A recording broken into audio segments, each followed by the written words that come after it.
When 50,000 fans packed Madison Square Garden that October night in 1988, they thought they were about to witness a magical duet between two of music's biggest superstars.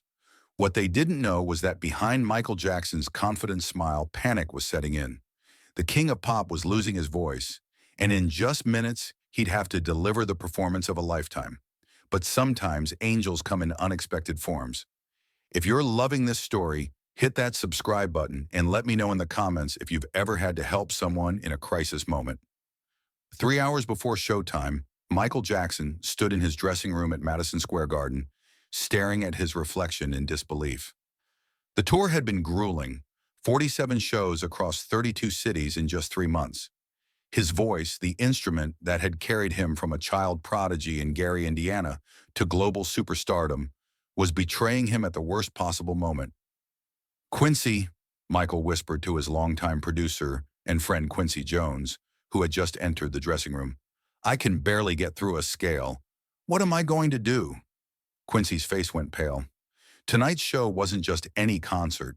It was being filmed for a network television special, with celebrity guests and music industry executives filling the VIP boxes. Canceling wasn't an option. The financial and career implications would be devastating. Michael had been fighting a throat infection for 3 days, but he'd pushed through rehearsals, convinced he could will his way through the performance. Now, as he attempted to warm up his voice, only raspy whispers emerged where his pristine tenor should have been. But what neither Michael nor Quincy knew was that help was already in the building. Whitney Houston had arrived at Madison Square Garden 2 hours early, not for the show, but to visit her friend Robin Crawford, who was working as a tour coordinator for the venue that month. Whitney wasn't even supposed to be in New York. She was between legs of her own tour and had flown in from Los Angeles on a whim. "Girl, you should see the chaos backstage," Robin told Whitney as they sat in the venue's executive lounge. "Something's wrong with Michael. Nobody's talking. But I've been doing this long enough to know when a show's in trouble." Whitney's ears perked up. She'd known Michael since they were both teenagers breaking into the industry. More importantly, she understood vocal crisis better than almost anyone. Growing up singing gospel at New Hope Baptist Church in Newark, she'd watched her mother, Sissy Houston, coach dozens of singers through voice problems. Whitney had learned techniques from the best, not just from Sissy, but from working with legendary vocal coach Seth Riggs, who had taught everyone from Stevie Wonder to Ray Charles. "What kind of trouble?" Whitney asked, though she had a feeling she already knew. Meanwhile, in Michael's dressing room, panic was spreading like wildfire. Dr. Steven Zeitels, Michael's throat specialist, had just finished an emergency examination. The diagnosis was worse than they'd feared: severe laryngitis with vocal cord swelling that would normally require complete voice rest for at least a week. "Michael, I'm telling you as your doctor and your friend," Dr. Zeitels said gravely. "If you perform tonight, you could cause permanent damage. We're talking about potentially career-ending injury." Michael sat in silence, processing the gravity of the situation. Outside his dressing room, he could hear the growing excitement of 50,000 fans who had paid premium prices to see him perform. Many had traveled from other countries. Some had saved for months to afford tickets. The weight of their expectations pressed down on him like a physical force. That's when fate intervened in the form of a gentle knock on his door. "Michael?" came a familiar voice. "It's Whitney. Can I come in?" Whitney had convinced Robin to take her backstage, claiming she wanted to wish Michael good luck.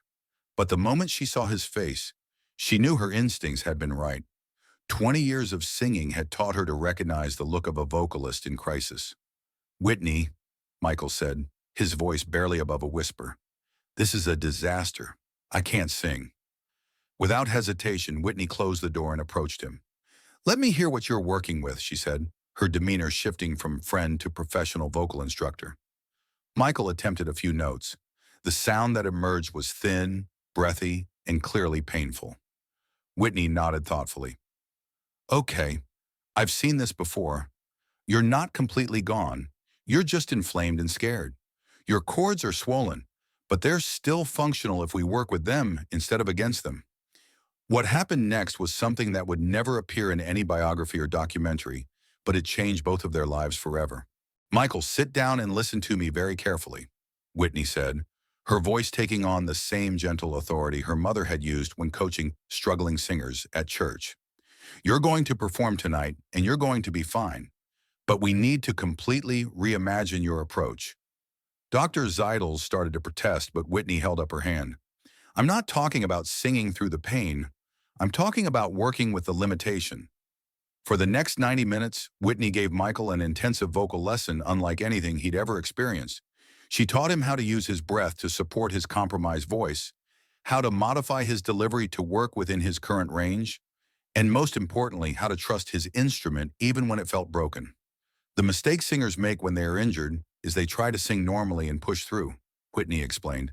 But sometimes your voice is telling you to find a different way. Gospel singers know this. We sing with our whole bodies, not just our throats. She showed him breath-controlled techniques her mother had learned from Aretha Franklin's father, the Reverend C.L. Franklin, who believed that singing was just another form of preaching. She taught him how to use his chest voice to create warmth and power without straining his vocal cords. Most crucially, she helped him understand that vulnerability could be just as powerful as perfection. Some of the most beautiful performances come from imperfection, Whitney told him as she demonstrated a technique of controlled vocal breaks. Look at Sam Cooke. Look at Otis Redding. They weren't afraid to let their voices crack if it served the emotion of the song. But Whitney knew that 90 minutes of coaching, no matter how intensive, couldn't completely solve a problem that had been building for months. Michael would need real-time support during the performance. That's when she made a decision that surprised everyone, including herself. I'm going to be on that stage with you tonight, she announced. Michael looked confused. But Whitney, this isn't your show. You're not even on the bill. I know, she replied with a smile, but sometimes the best performances happen when no one sees them coming. 2 hours later, Whitney Houston stood in the wings of Madison Square Garden, wearing a simple black dress she'd borrowed from one of the backup singers. She wasn't listed on the program, her management didn't know she was there, and she had no idea how the audience would react. All she knew was that a fellow artist needed help, and she had the skills to provide it. Michael opened the show with "Wanna Be Startin' Something," and Whitney could immediately hear the strain in his voice. He was following her coaching, using his breath support, staying within his modified range. But she could tell he was struggling. The audience seemed to sense something was different too. While they were enthusiastic, there was a subtle energy shift that only a professional performer would notice. After the third song, Michael paused to address the crowd. This was the moment Whitney had been waiting for. You know, Michael said, his voice carefully controlled, sometimes the best performances happen when you get to share them with someone special. Tonight, I want to introduce you to a dear friend who happens to be one of the greatest voices of our generation. The spotlight found Whitney in the wings, and for a moment she felt her own surge of nerves. She hadn't performed spontaneously like this since her early days singing background vocals. But as she walked onto the stage and heard the roar of 50,000 people, her gospel training kicked in. This wasn't about her, it was about service. What happened next was pure musical magic, but not in the way the audience understood. Whitney and Michael began with "The Way You Make Me Feel," but from the first note, Whitney was working. She wasn't just singing harmony, she was providing vocal support in real time. When Michael's voice would start to strain on the higher notes, Whitney would seamlessly take the melody, allowing him to drop to a lower harmony. When he needed breath support, she would extend her own notes to give him recovery time. To the audience, it looked like a spontaneous, joyful duet between two superstars. In reality, it was a masterclass in vocal rescue happening in real time. "The way she's covering for him is incredible," whispered one of the backup singers to another. "She's anticipating every moment where he might struggle." During the bridge of "Rock With You," something remarkable happened. Whitney leaned in close to Michael, ostensibly to share the microphone, but actually to whisper quick technical instructions. "Breathe from your diaphragm, not your chest," she said during an instrumental break, her words masked by the music. "Let the melody float, don't push it." Michael nodded almost imperceptibly and adjusted his technique mid-song. The result was immediate. His next verse had more warmth and less strain than anything he'd sung all evening. By the time they reached "Billie Jean," the entire dynamic had shifted. Michael's confidence was building as he realized Whitney's techniques were working. The crowd was on its feet, completely unaware they were witnessing one of the most sophisticated vocal coaching sessions in music history. But the most incredible moment came during Man in the Mirror. This was Michael's signature song, the one that required the most vocal power and emotional commitment. Whitney knew this would be the ultimate test of everything they'd worked on. As Michael began the first verse, she positioned herself directly behind him, close enough that she could provide breath support through proximity and energy, but far enough back that the audience's attention remained on him. What happened next was something that vocal coaches still study today. Whitney began humming the harmony lines, but at a frequency and volume that only Michael could clearly hear. She was essentially giving him a vocal guide track in real time, providing pitch support and breath cues without the audience being aware. When Michael reached the challenging high notes in the bridge, Whitney stepped forward and joined him openly. But her technique was so sophisticated that she made his strained notes sound powerful rather than weak. "I'm going to make a change for once in my life," they sang together. But Whitney was using a technique called vocal blending, where she matched not just Michael's pitch, but his vocal timbre, creating the illusion that his voice was stronger than it actually was. The crowd erupted, but they had no idea what they'd really witnessed. What made that night even more remarkable was who else was watching from the VIP boxes. Stevie Wonder sat in stunned silence, his trained ear picking up every technical nuance of what Whitney was accomplishing. "That woman is conducting a masterclass right there on stage," he whispered to his companion. "She's not just singing, she's healing." In another VIP section, Aretha Franklin leaned forward in her seat, recognition dawning in her eyes. She'd seen this kind of vocal generosity before in the churches of Detroit, where singers routinely supported each other through difficult moments. But never had she witnessed it executed with such sophistication on such a massive stage. "That's church right there," Aretha murmured. "That's what we're supposed to do for each other." Diana Ross, who had watched Michael grow from a child into a superstar, felt tears streaming down her face. She understood the pressure Michael carried, the weight of perfectionism that could crush an artist. Watching Whitney step in with such grace and skill reminded her why she'd fallen in love with music in the first place. It was about community, about lifting each other up. Even Quincy Jones, who had produced some of the greatest vocal performances in music history, was taking mental notes. The seamless way Whitney provided support without overshadowing, the technical precision of her harmonic choices, the emotional intelligence required to coach someone mid-performance, it was beyond professional. It was inspired. After the show, Michael sat in his dressing room, emotionally drained, but professionally saved. Dr. Zeidels examined his throat again and was amazed.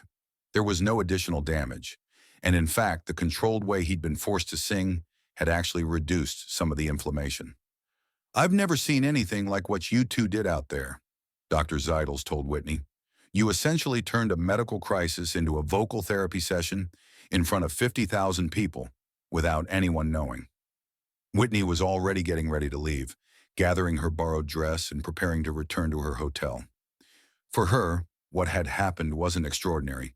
It was what any singer with proper training should do when a colleague needed help. But Michael wasn't ready to let her go.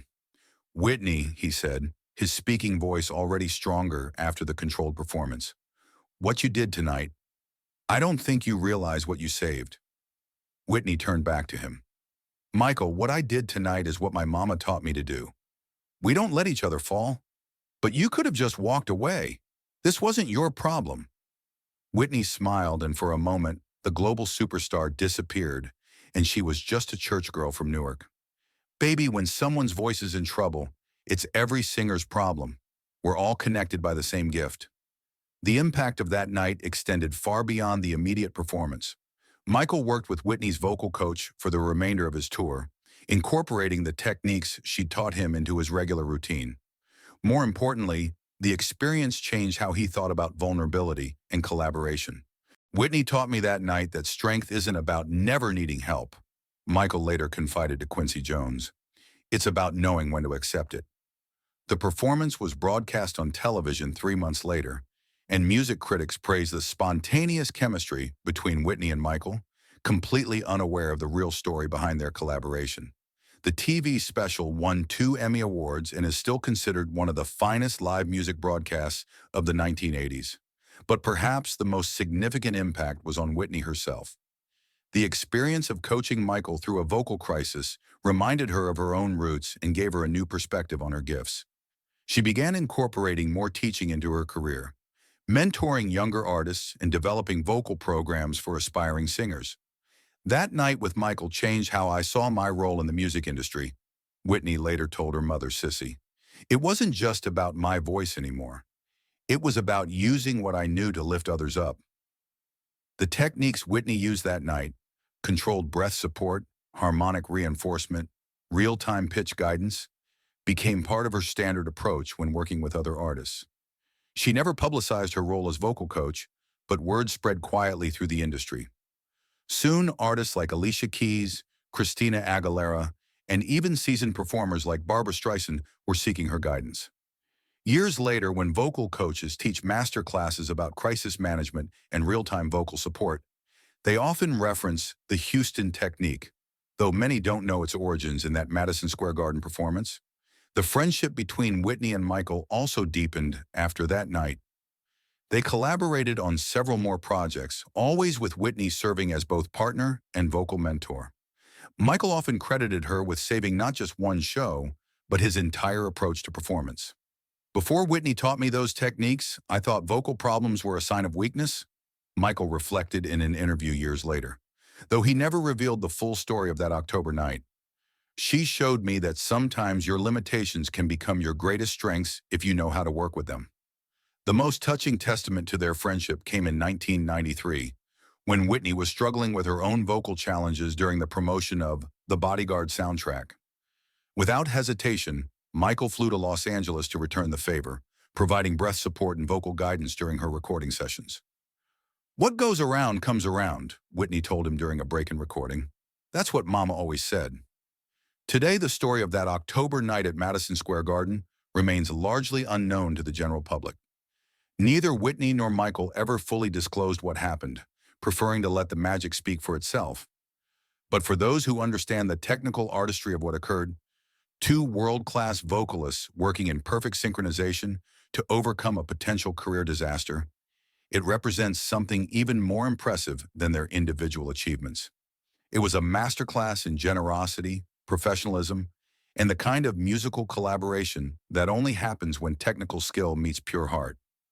The video of that performance, now available on streaming platforms, continues to inspire vocal students and professional singers alike. If you know what to listen for, you can hear Whitney's coaching techniques throughout the show. The way she provides breath cues, the strategic placement of her harmonies, the moments where she takes melodic responsibility to give Michael recovery time. But even if you don't understand the technical aspects, you can feel something special happening. There's an energy, a chemistry, a sense that 2 artists are creating something bigger than either could achieve alone. That's the real magic of what Whitney Houston and Michael Jackson accomplished that night. They proved that the greatest performances sometimes come not from individual brilliance, but from one artist's willingness to use their gifts in service of another. Sometimes the most beautiful music happens when no one realizes they're hearing it. Sometimes the greatest coaching happens on the world's biggest stage, and sometimes an angel appears just when you need her most, dressed in a borrowed black dress, with a voice that could move mountains, and a heart big enough to share her gift with a friend in need. The crowd that night thought they were watching a duet. They were actually witnessing something far more rare and beautiful, the moment when professional excellence meets human compassion, creating music that heals both the performer and the audience. Whitney Houston saved Michael Jackson's voice that October night, but in doing so, she also saved something else: the belief that in a competitive industry built on individual achievement, artists still look out for each other. The voice had become the teacher, and the lesson echoes still.